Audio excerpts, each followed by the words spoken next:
here, please?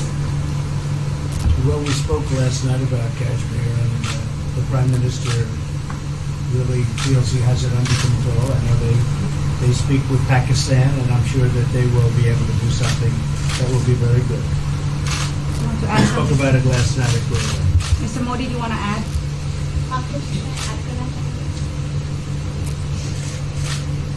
Bharat और पाकिस्तान के बीच कई बायलैटरल इश्यूज हैं और पाकिस्तान के प्रधानमंत्री के चुनाव के बाद जब मैंने उनको टेलीफोन किया था तब मैंने उनसे कहा है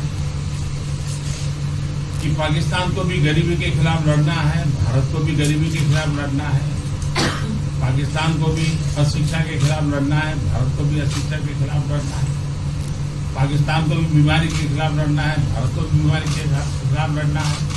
हम दोनों देश मिलकर के गरीबी के खिलाफ लड़ें, हमारी असुविधाओं के खिलाफ लड़ें और हम मिलकर के दोनों देश की आवाम की भलाई के लिए काम करें।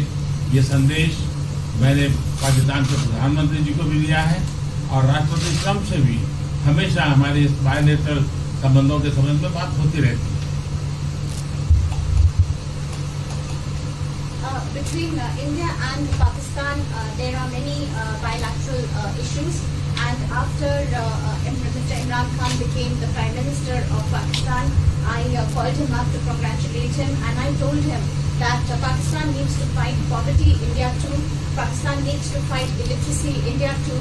Pakistan needs to fight disease, India too. And so together, let us join our forces to fight poverty and all the ills that are facing our two countries. Let us work together for the welfare of the people of our two countries.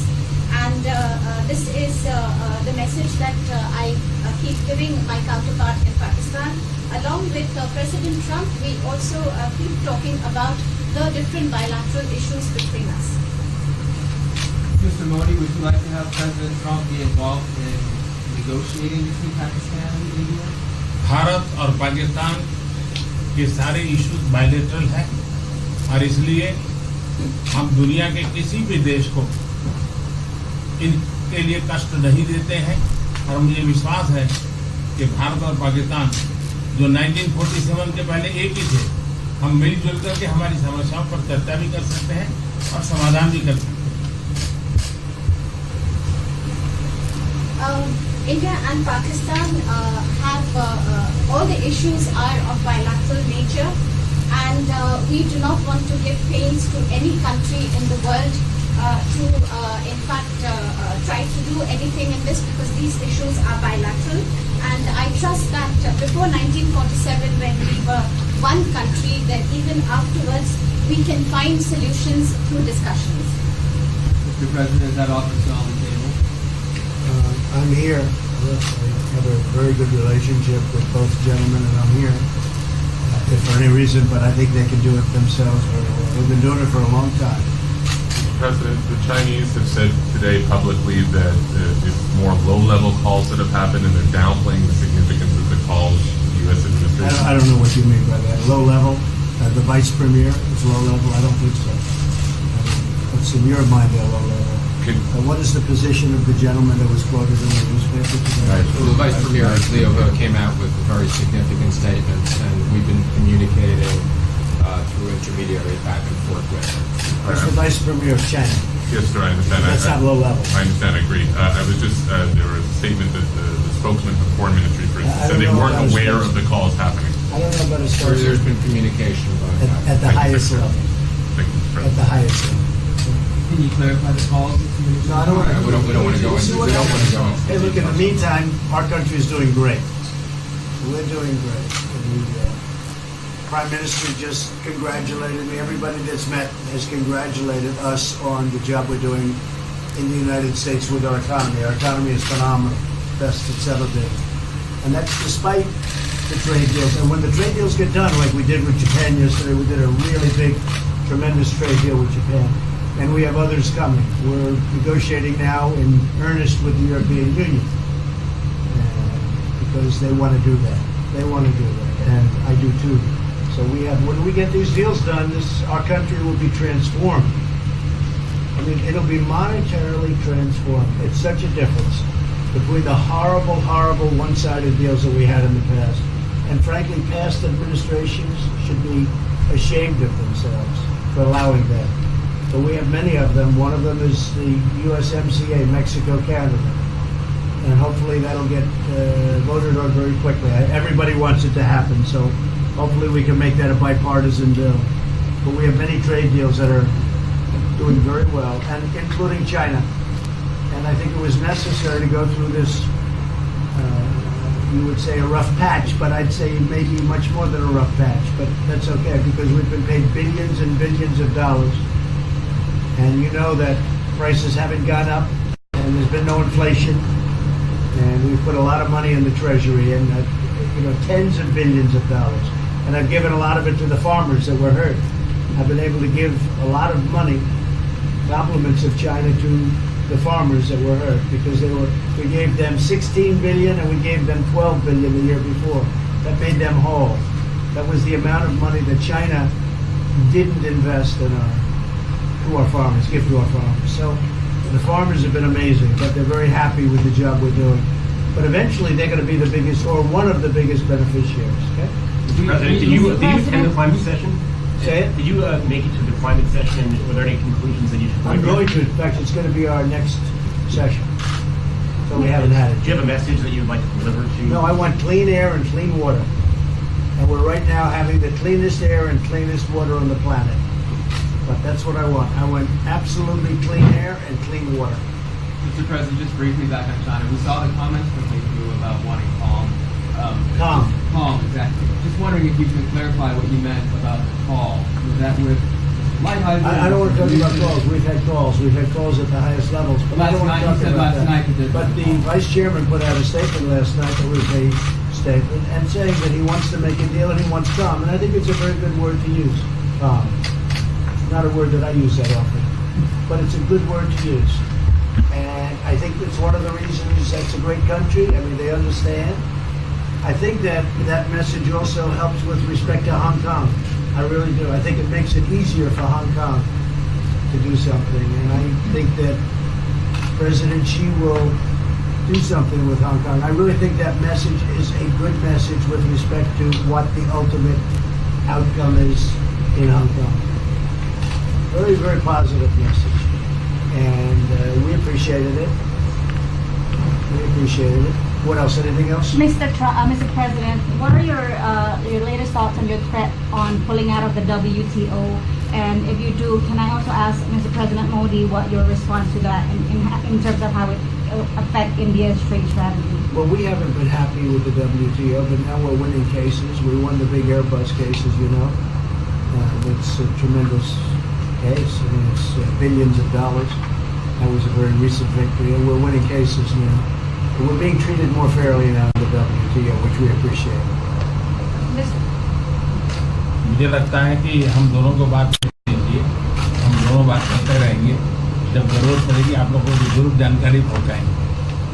He actually speaks very good English. We just don't want to talk about it.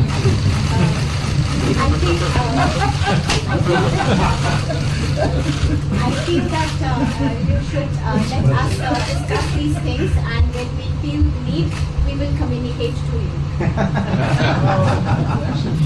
Mr. President, Russia has just recently said they have no intention of asking to be readmitted to the G7.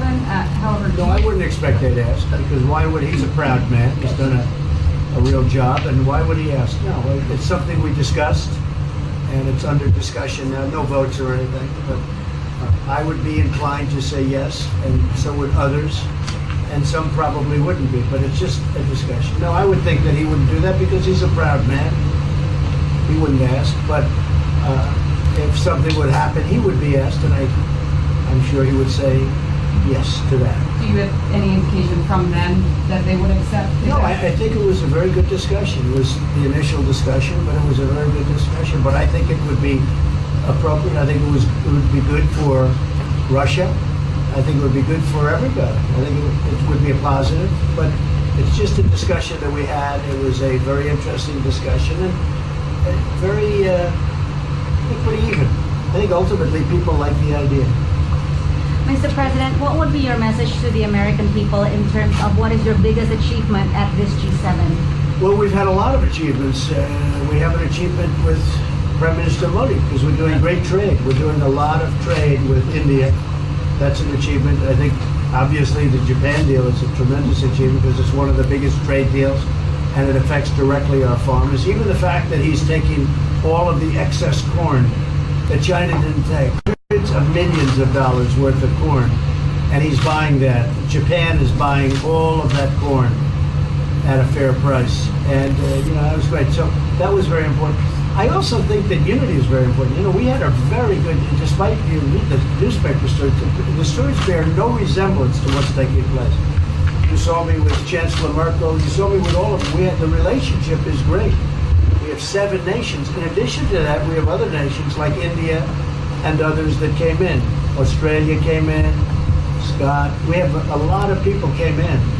And I'll tell you, that it's been total unity. What would be the There's been area of most unity, There's been no sir? dissension.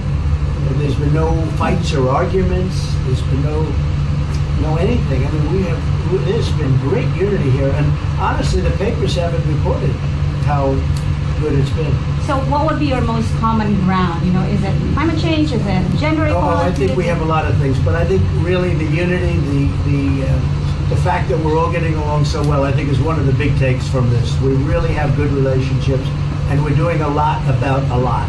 Okay? Just so we get our reporting right, I'm going to give it one more crack on China. When you were referring earlier to the Buddha statement, which we all saw, did you mean to say that there was also a call last night, or was there not actually a call last night? There were discussions that went back and forth. Let's just leave it at that. Last night, and before last night. Yes. With China? Last with China, and before last night. Numerous. Look, they want to get something done. I've been saying that for a long reason. And why wouldn't they? They want to get something done. They've lost millions of jobs. Their supply chains are being hurt.